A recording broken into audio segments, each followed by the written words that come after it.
Today we must remove distinctions of high and low, rich and poor, caste or creed. Every citizen of India must remember that he is an Indian and he has every right in this country, but with certain duties. There is something unique in this soil, which despite many obstacles has always remained the abode of great souls. Caste, community, will rapidly disappear. We have to speedily forget all these things. Such boundaries hamper our growth. The main task before India today is to consolidate herself into a well-knit and united power. Faith is of no avail in absence of strength. Faith and strength, both are essential to accomplish any great work.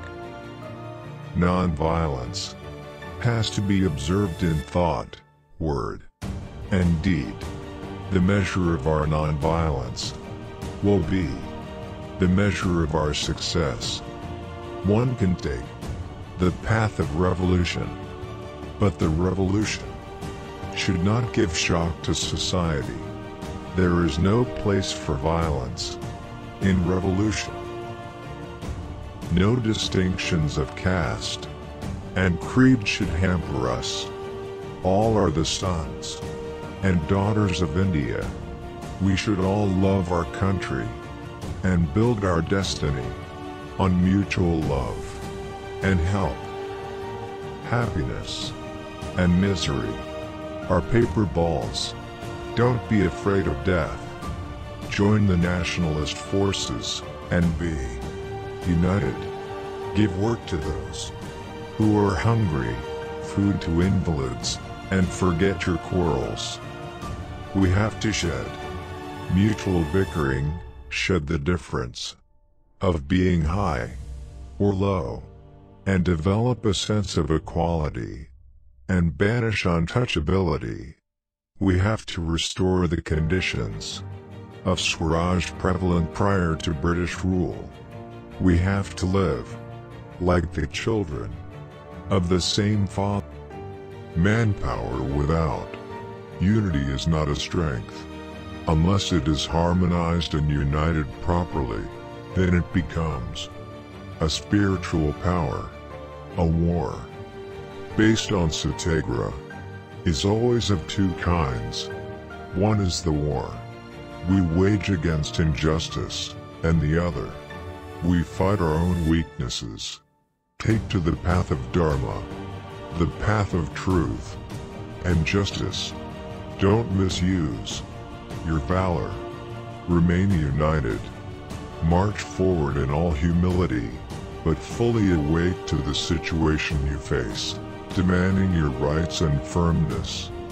By common endeavor, we can raise the country to a new greatness, while a lack of unity will expose us to fresh calamities. Little pools of water tend to become stagnant and useless, but if they are joined together to form a big lake, the atmosphere is cooled, and there is universal benefit. Religion is a matter between them, man and his maker. Ours is a non-violent war. It is Dharma Yuddha. My only desire is that India should be a good producer, and no one should be hungry, shedding tears for food in the country. It is the prime responsibility of every citizen to feel that his country is free, and to defend its freedom is his duty. Even if we lose the wealth of thousands and our life is sacrificed, we should keep smiling and be cheerful, keeping our faith in God and truth. In a domestic government, unity and cooperation are essential requisites. Your goodness is impediment in your way, so let your eyes be red with anger and try to fight the injustice with a firm hand.